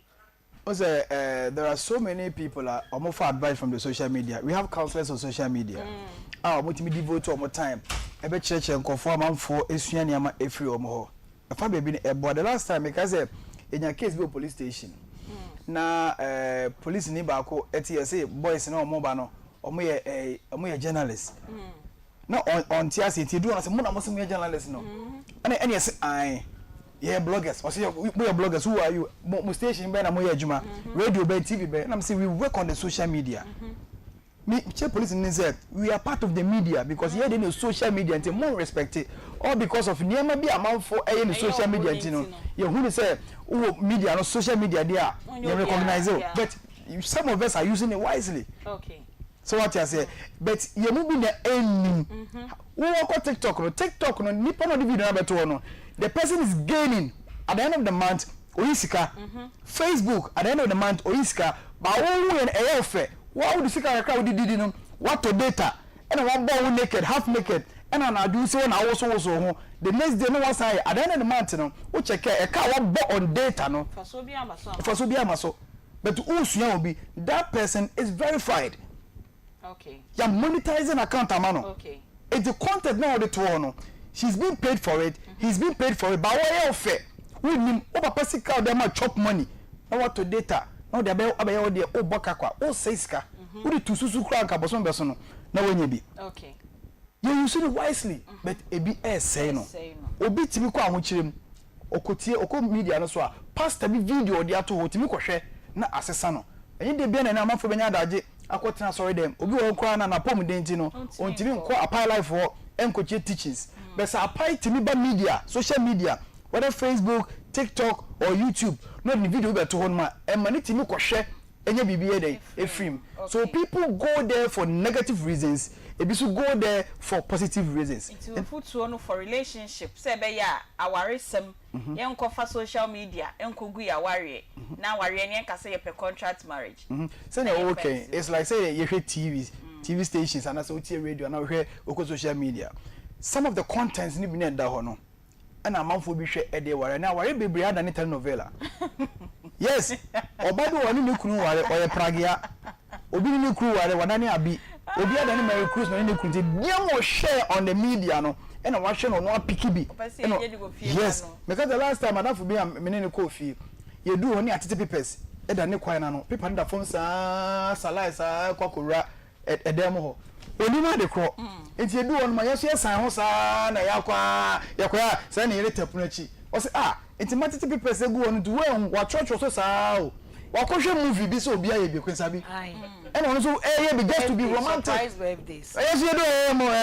you know I want you wa shishe bibi kama esi wenti ka be ma ne fa wa churo so wa fa wa churo all kan kona no se bibi ko so but onim oba no ko hwe no TV no social media story bi obi aye oba bi dia chene kunu be ma no ensusu eni Papa J Queen Pacho yambra so final words how the man obi a otie ye say na ware no ye ware ni san eni akase ye per contract marriage de kakra meka amewiase nyina tene se ye surawrade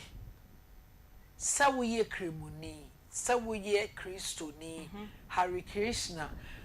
any type of religion bia ye nyina se ye dan trade ampo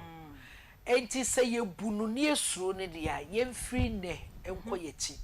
na aware na ode ma ye no ye nko na ye nkofa tetedie no yes say ye kofa eno na ebeboa ye fi se mprepi mi hu se so obi ware kakra bia Aunty Bea ware ani cho say ye abusua na de ne kra se ye kwa asore enti ye wie fi a sofo nshira so eno kra no nka sofo so ntinwum no mo ntine maso sika ho oden obi timi ware wie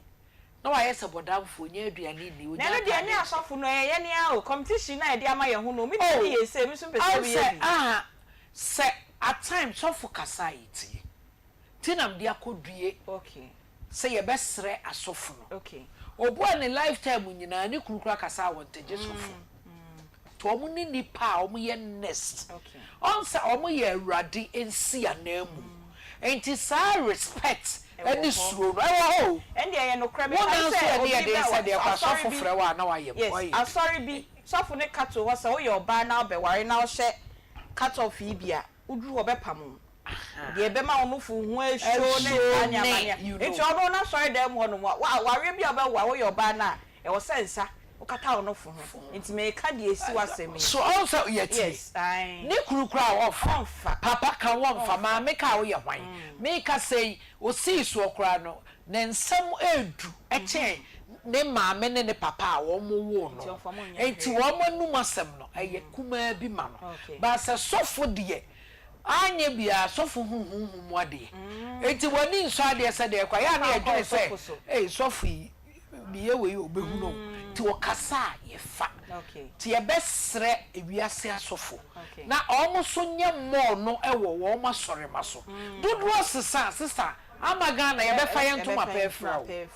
yo ye da supa ye Queen Sabi Debra ena ono nso ache na dwen na ye nkọ tete se ne na ye nananom no esi eware ya aware no ekoyie ede ma wo no no ye susu nsua social media de ekoso wo ho no se ye pese enu bi ena eba ye mfiefie mu ede ma ye enche bia ye be ma adwa Peggy enso de na final comment ede aba na ansa na no ye announce ye phone lines no na se wo pese wo frɛ ye na nkoma ye di wonso kire wadwe wo sa aware no ye nye ne to dead do us part na ana say ye nye the contract marriage 0243 0243114497 0243114497 and I say 03224988035 Jumedie eye akoma mu nsem e na utie na wo hwe yen eba so adwada kopim efiada bia e wo Akoma FM Jumedie ne efra no akoma mu nsem so opese wo de wo hawo no wamane bi eba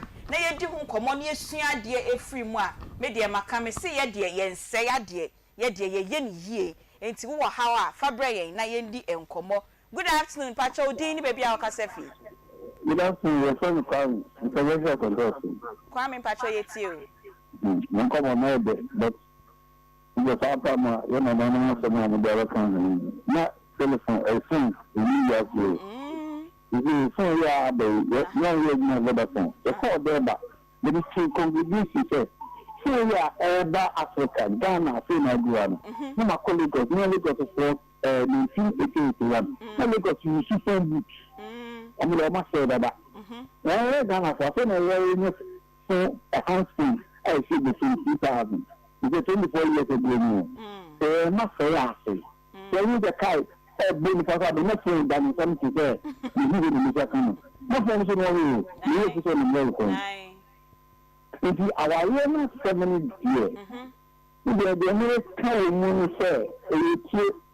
so doing that and I saw something because there was so maybe seeing from Konkan. Okay. And you get contact there. Contact area. About you how many years? About 9 months.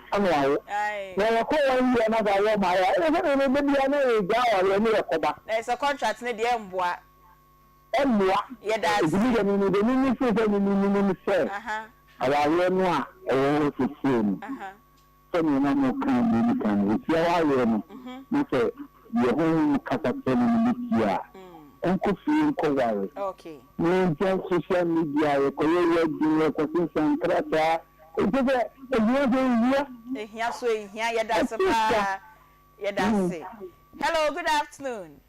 Okay. Enti na ye koso eka che mo say ye dwumedie no ye frɛ no akoma mu ensem wo how wo amane bi na wo de brɛ na ne ye di ho nkomo na ye nyina obi otie ye obi a ohwɛ ye no na ye sua de edi efrim and ye topical na ye ka ho asɛm ne se aware no ye nya ne contract marriage say ye 1 year 2 years na ankoyi amame ana ma bi kom fie kom papa fie mi kom ma me fie and I said so that do us part en twan akopim say owo ebetiti yentem eno na yedi ho enkomo wo pesa ofre ye na 0243114497 0243114497 and 03224988035 na yedi ho enkomo.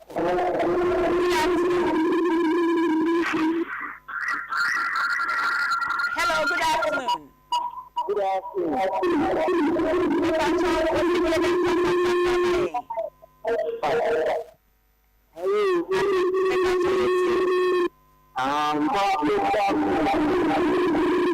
Online munye ma volume na enko from cry my why pacho. Yeah, that's it. Yeti o. Me pacho yeti o. Remember our contract in there. Okay.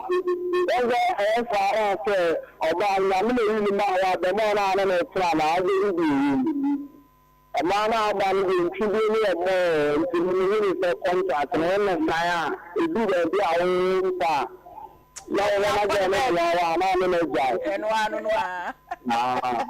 And that's really a it's also meant to be a friend and watch your wardrobe. Now, I the contract marriage 1 year, 2 years. Not means me and now coffee and I'm swimming coming baby. Good afternoon, Pacho D. People, welcome.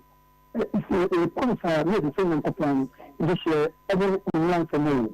I mean, welcome, maybe I don't want every minute probably going. I didn't know maybe. Okay. But your body, you maybe our free fee.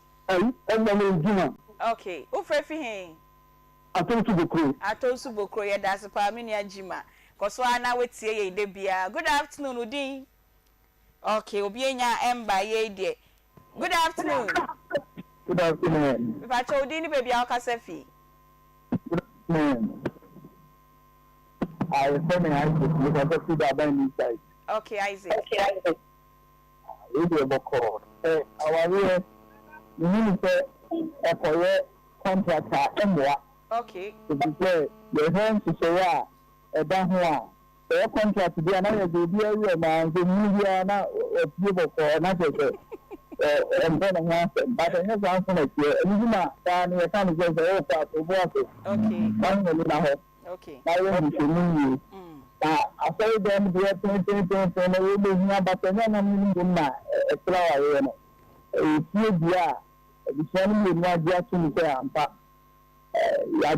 cannot be inside. And then, if you are dancing,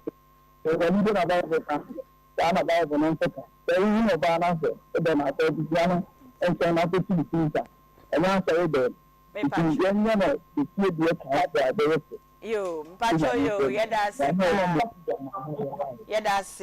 yedase pa enche bia ye de dwumadie yina ebeba na wie ye enne ye topic I de ba ye se 5 days dia ye no easy 5 days e ho no ye ka abrabom nsem ni nyina bi. Good afternoon, Pacho din. Rabi Pacho ho ye de yo ye tie wa nyame adom nso me ho ye. Yo tena dia na do na sen. Kama ya maana moni ya na mo kwa mswa.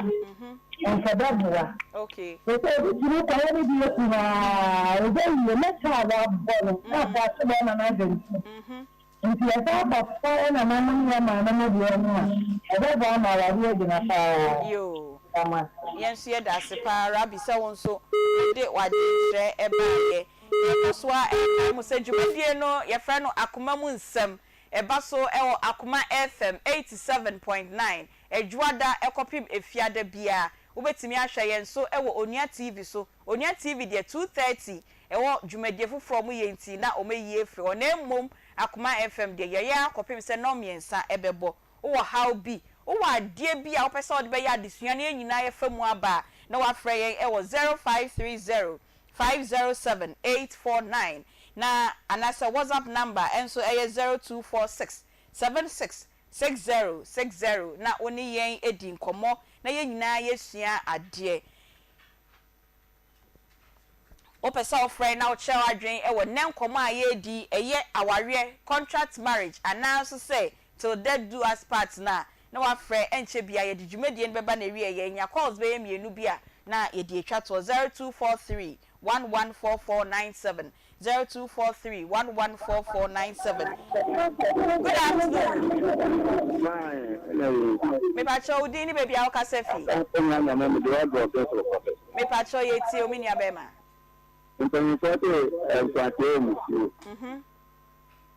Na kwa de tena wona yeye. Awari ata nyame na kisa. Ana ali tana kisa. Nyame. Na nyame Bible ba no. Le. That's na basumuna. Na ile tuna kwa wana na hapo. Ya contact. Okay. Contact de kwa mbo. Me pacho yo. Ye ni abema ofre ye e free offense so. Ye na pa.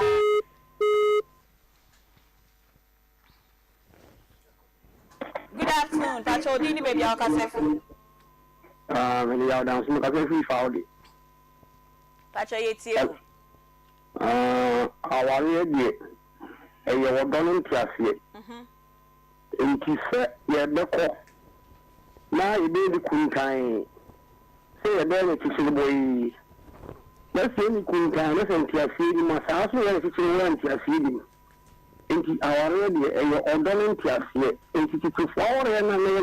ya mama no na ye busa for the one no. Na mama ni papa na ware mai. Because you can hear about Crabba.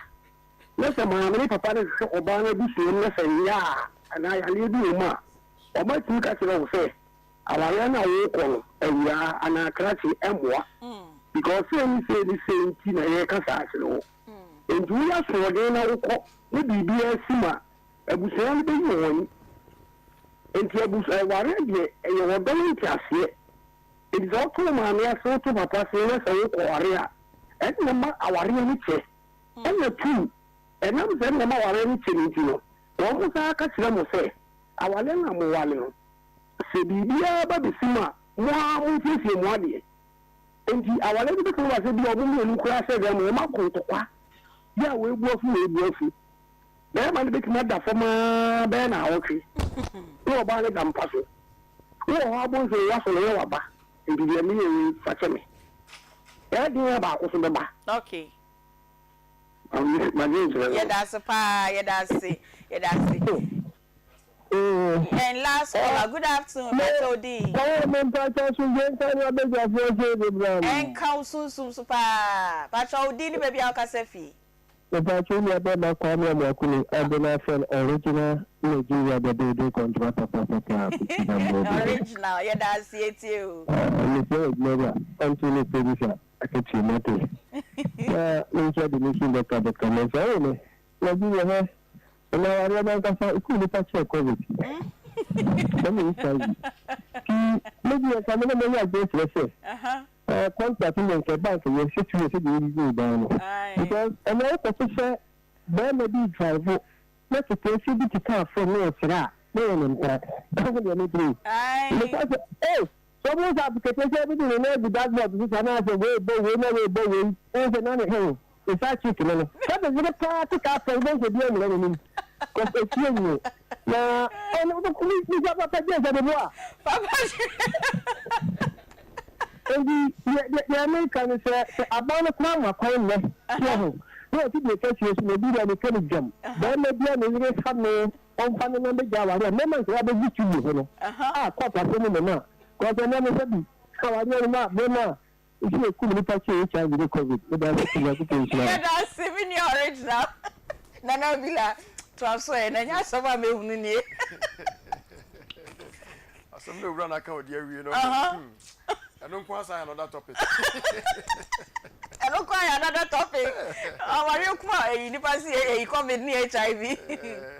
By your way. When you were in the chair, I found what I mean, son and I. Pepper with me in Jessa. With me, and tell you never call us our about could I say you come here? Another topic, no, dear, but. And then they won't call a while about to be yes, remember when you buy and company fear or no one airborne. You don't want to hear so Mabna, dear Edma could dream. Maybe on them on one sample. So I was your force, I read your court just so name the attention young couple born in Yasino. What the 2 million who didn't run by any new Benemo. Tino catch and say you did Diana Bunny Via. My young child, Diana Cassan 20, Abanami and Unit Yifrimu, and also by a sign, I may what my ding. And you didn't come out for a year and have been no any new Bena at home. Sans no now what you woman, and then you pointed to me, a shame was say idea, when you're holding. Wait, did you kind every 3p Gallic Mr. Hormone? Gallic, the young son of Gallic is it here. Yana Bidamson is sent in tea, now so he sent to China. A ready Pediano, what dear woman in Yemeni Pediano, so only one card the Gallic by you or Diana Bribia. Tiania Hunin Terminal, and Noah and a dear chair, boy, me what do you pay? 3p Gallic Mister, Sena Baya, Pampan, and Mamunan, you are no moon to my number for Quaswa, ya dear good to a moon I you, and 2 years because you fear on the Cacrano, a bomb on what do you pay my brain because you mean vista. Let's also Emma Moja so let me share ye. Will be low pressure, once high pressure. Now, no 3p dear, a manager normal level, and this through any from Tambia Wadeno, our hot at the mount. As also one will be a year, Moja Broson, and the sugar I was no, as she said, come pa. None which why I can see I'm an abroson, and yes, I didn't know through my cassia and a sweat, now sweat my fine. Ask me how, and I said stroke on Ajiwa. When you're 3p Galimisa, it's soon China, about Buama, Sao Hania Mania, you know. If you so dramatic was me, would you need more drugstore BMU, a Wokumasiam Mabinabi, Titu, do any than farmer, and I said Danny Heba, Misty Heba, Colinac Heba, and a free Apidank, and Angelios, a Honyanokwa, Ubenya 3p Galimisa, Mekan was be there. Tell us, a new robber, a what one, ebom, and 2 tire fans a bobot to Nerese, a Japan quite the another say, a yet 3p I can was me, and one on Sakabino. No was on your day, Nanyama Homodia, and Yasam Ketua. For 3p4 number is way 0248. 928824 0248 928824 after 0201 000021 0201 000021 Grofa Herbal Tonic, can you see me? I'm here to come.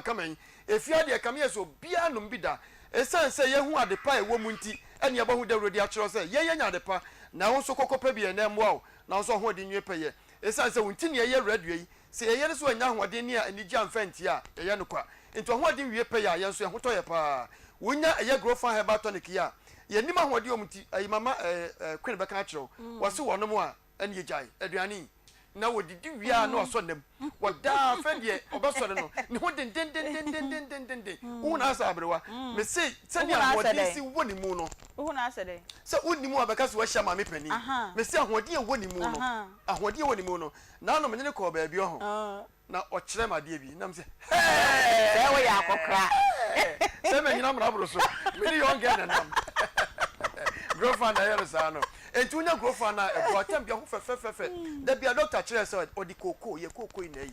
ya ho de ni okoko mu no eno na ewura grofa ni mu no senia koko sitie nti ye ye okura se no yes eba foforo no troka no ne de nkruma koko nkruma uni bi da de basa koko nkruma ati na me ni bi da na ba no so ye ba koko no yetimi wibi okay enti unya bibia fe no roya koko fo na ye no sanity enna growfan de aye we say no enti wonu growfan bojadro na esiesu ma ho ye fe na ye kama no wunyina ye hu tambia say no ti say we say na bende me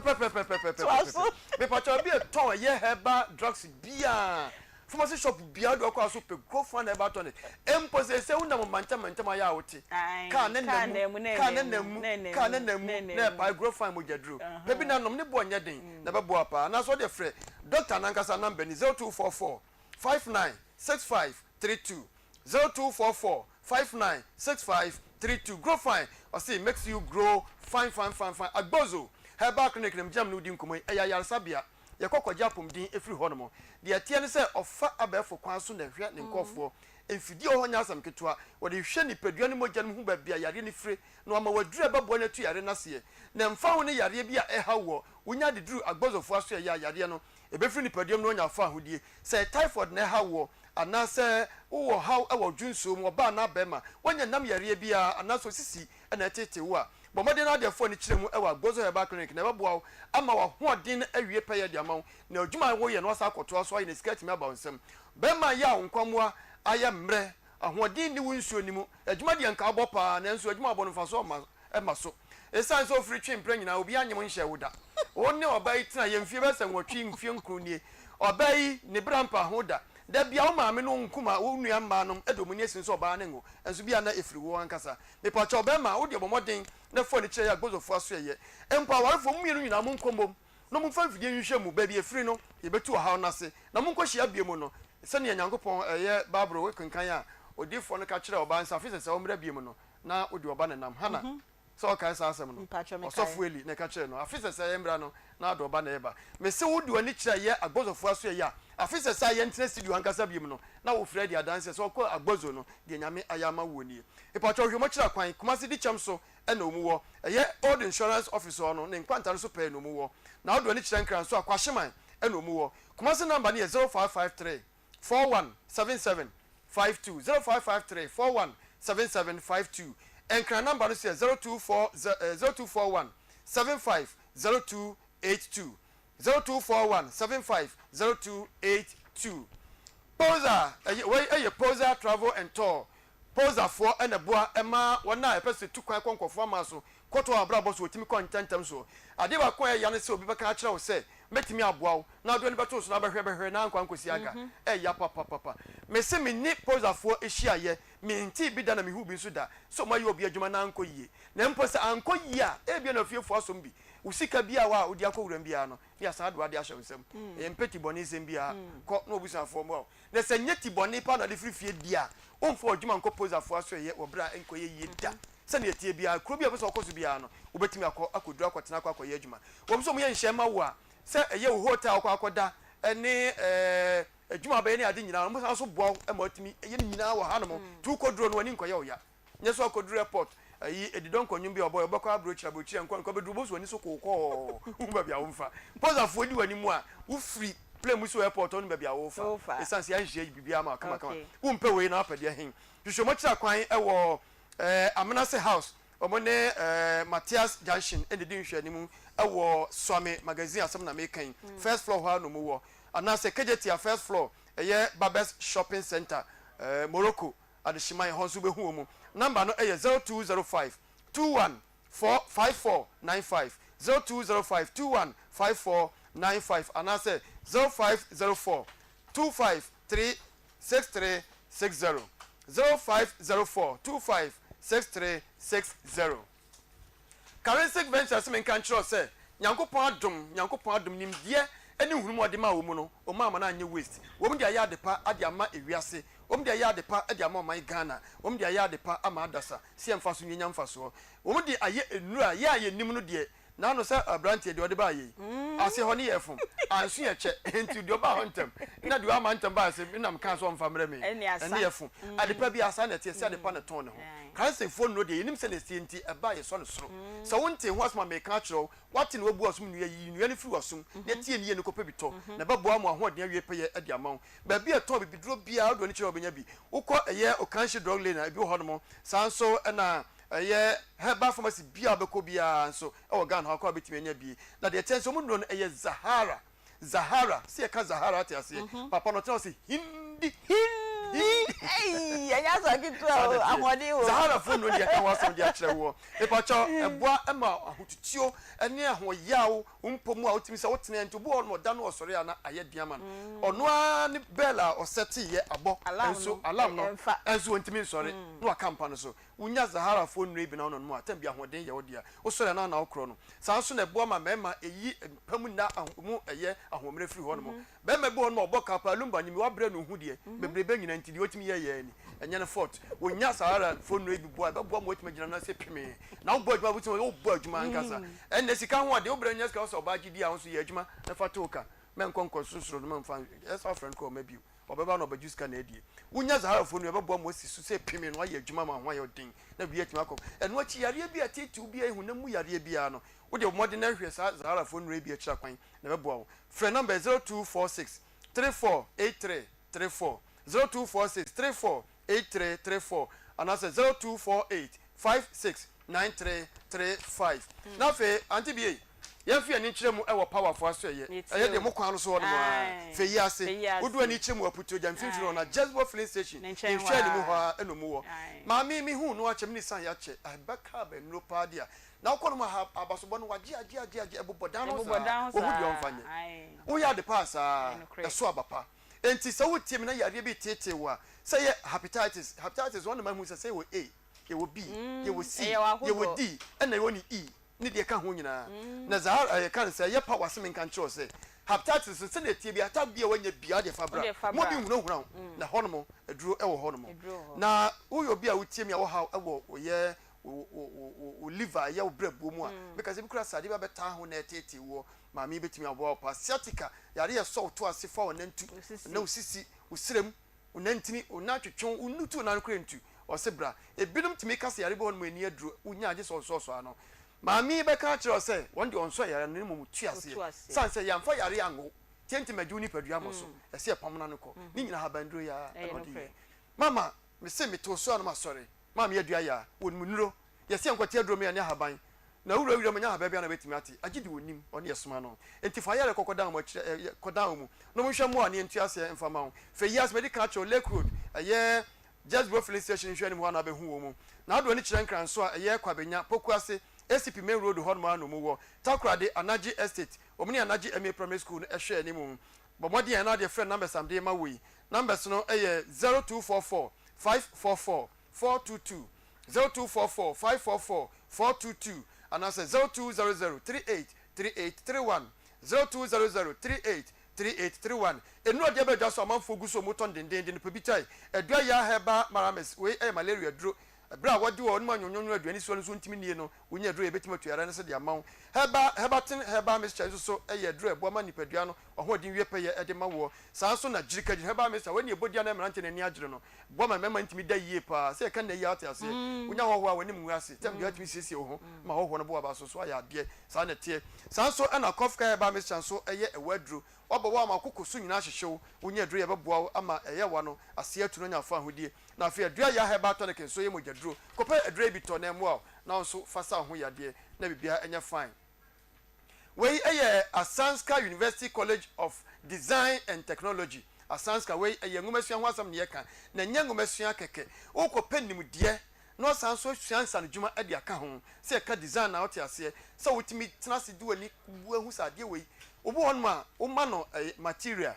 1 yard wotimi dia palm shirt obi kwata this was 2.5 se design wani so a wo so ade we mo no de beye sa na tie enti wodi wani kire yesa university ameka ho asem ya unya nim de e wa ade bia wo yemu na ye so a wo ye ni yi fashion design technology e wo hon mo jewelry design technology so hon mo hwe ring ama mo tototo hye ni mema nyina de wedding uhu obi dia na okodo so be ware se ni sie ye no ntia sa na tie enti wani nyina ya de e che university hon mo se watua ni ye bibia fa nkawa ho na nimdie pa na omunu nyanya ye brabenya ne nto aso ho no ne mfa mo production design na fe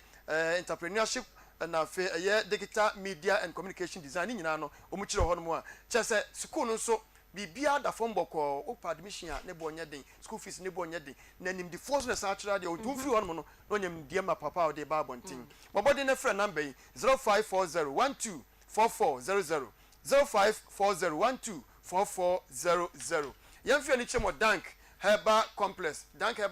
Limited minim papa infinsha be duoni mienu atwam ni nam ne sanye na me se ebra na owasu ebo a frɛ su ebo a ebe ahwimase efiri hwimase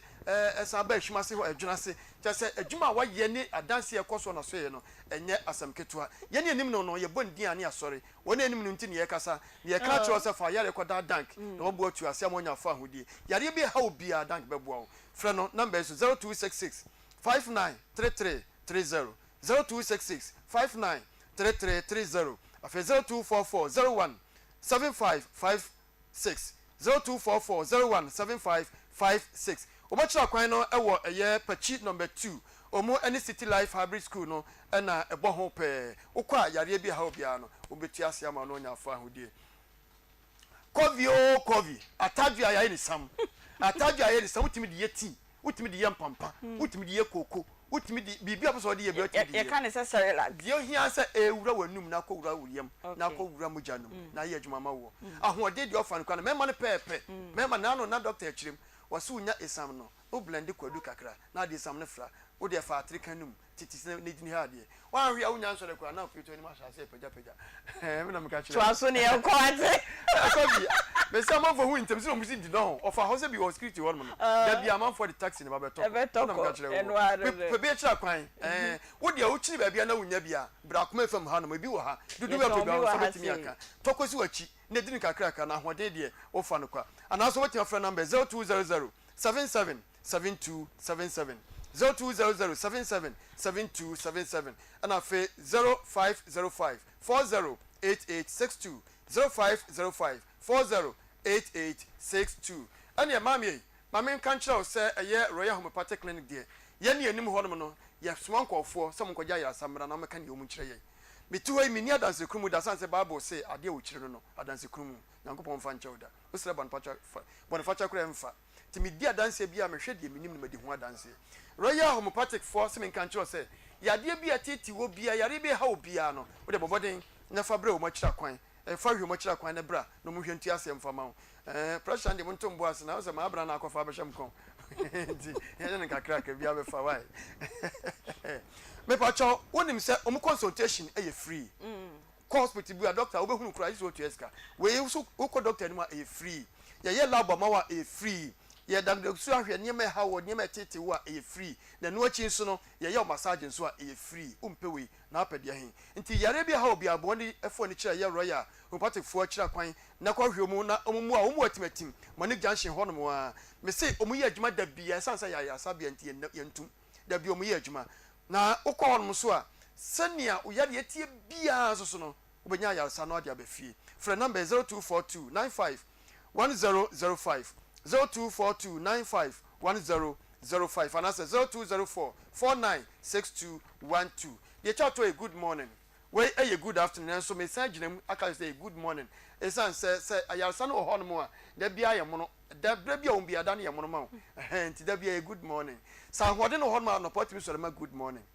tambia utimi ma good morning ti a good morning e ya duro habendro edura e ya de haban ye so enya nwono na wonom so a eboa ye nipadua ne yesiesie wo ahoden wie peye wo yo bi a wanya enam yare bi infections ana broni ka no ebetimi aboa tuase sanso na honam yare hotutuo honam ye oya wonya good morning ebeboa osa yefum kuro nkofo se yentuase ensu yetuase esanse wo ne kuro ne uyam nti kuro na ba ese kuro ntimi wu good morning betuase ebekum kuro na wano nya fa ahodie oba wo ha ewo ye nsabuo mu no good morning wo hode ma be ma wo tie me wo ha ewo ye oni oba nhia mu die mu oba bi on ma oti ya obro no be ma die hia be ma bi on so ono oba hia otim se obrani ma nkoyi unya ye good morning ebebo na siesi oba be ye fa be ma be ye fine pressure anase diabetes good morning betuase wo ha ewo kidney anase wo sa anase ye obrabo mu a good morning wonom ne kakra o ha no nyina betu akọ na onya fa hodie bo modern na hwe e kira kwa be ato aduro bia no anase bibiduro bia akọ abenya bi odo ne kire onabo sa akode ewo atobia se market obetime nye bo first over the counter so ewo atase nkwanta benye bo ho no Dr. Kwaku Drug Store ewo dibiase afi Mr. JB Drug Store ewo fun so na Francis Mensa Heba enso wa dibiase wo nyina bi ho ana se Fred Dr. 3 days one number so 0246 594117 0246 594117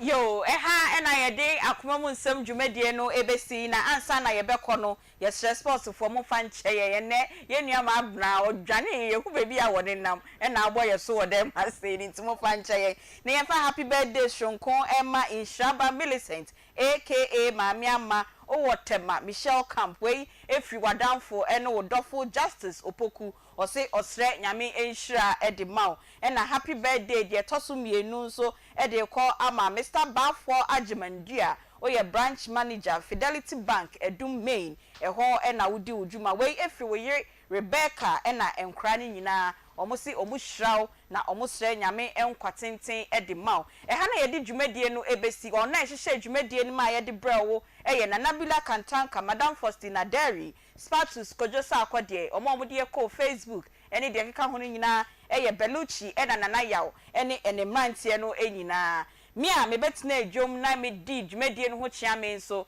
efiade dura ye fra me Aunty Bea Barikisu Beatrice Piogabra nyame de yankwa chen ne a ejuada ye be sign no mo sports eba enyi we fidie no emfem free hanom